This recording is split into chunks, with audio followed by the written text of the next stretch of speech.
God is good all the time, and all the time, God is good. Isang mapagpalang araw sa ating lahat. Ako po si Sister Rowena Bermas ng CGM Balete at narito po tayo sa programang 24/7 Wow Words of Wisdom.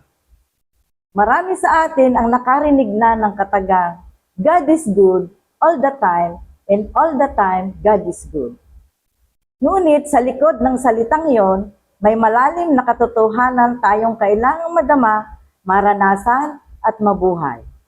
Una, ang kabutihan ng Diyos ay batay sa kanyang kalikasan, hindi sa ating kalagayan.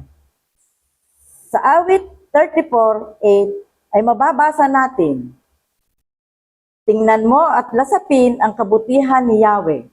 Mapalad ang taong nananalig sa Kanya. Hindi sinasabi rito, tingnan mo at lasapin ang mabuting buhay. Kundi sinasabi, tingnan mo at lasapin ang kabutihan ni Yahweh. Ibig sabihin, kahit magulo ang buhay, mabuti pa rin ang Diyos. Kapag pinagpala, ang Diyos ay mabuti. Kapag may sakit, ang Diyos ay mabuti. Kapag may problema, ang Diyos ay mabuti. Kapag tila walang sagot, ang Diyos ay mabuti.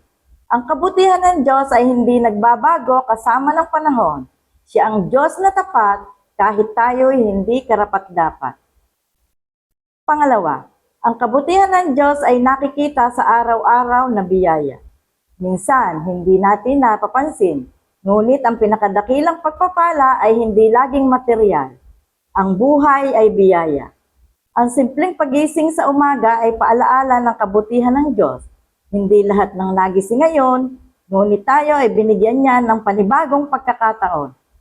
Ang mga taong nagmamahal sa atin kahit minsan makulit at mahirap intindihin ay regalo ng Diyos. Maraming sakuna, aksidente, panganib, ang hindi natin naranasan at hindi natin naramdaman dahil sa kabutihan ng Diyos. Marami tayong hindi napapansin, pero gumagawa ang Diyos dahil siya ay mabuti. Ikatlo, ang kabutihan ng Diyos ay naipakita sa pamamagitan ni Kristo.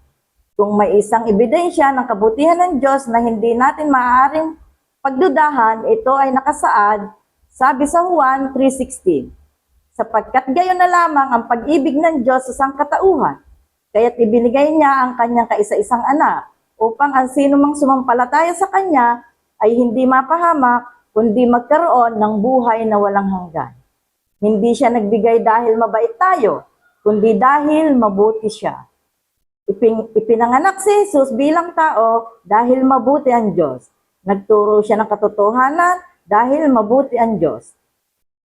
Nagpagaling siya dahil mabuti ang Diyos. Namatay siya para sa atin dahil mabuti ang Diyos. Muling nabuhay si Kristo dahil mabuti ang Diyos. Ang krus ang sukdulan ng kabutihan ng Diyos. Ikapat, ang kabutihan ng Diyos ay umaakay sa atin patungong pagbabago. Sinabi sa Roma 2:4, o baka naman gusto mo pang hamakin ng Diyos dahil siya ay napakabait, mapagpigil, mapag-umanhin, hindi mo ba alam na napakabuti ng Diyos kaya binigyan kanya ng pagkakataong magsisi at tumalikod sa kasalanan? May pag-asang magbago ang pamilya. May pag-asang gagaling ang sugatang puso. May pag-asang bagong simula. May pag-asang may bagong bukas. Ang kabutihan ng Diyos ang nagbigay ng lakas upang magpatuloy kahit masakit.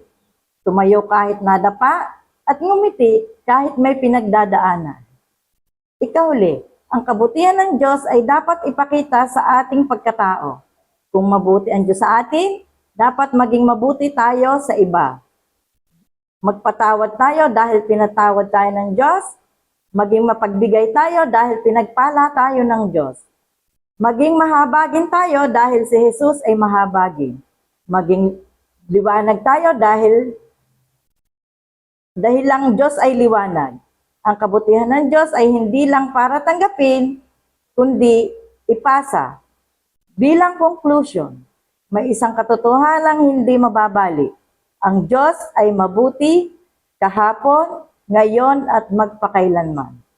Kaya saan ka man ngayon, sa kahirapan o kasaganaan, sa kasiyahan o kalungkutan, ang kabutihan ng Diyos ay kasama mo.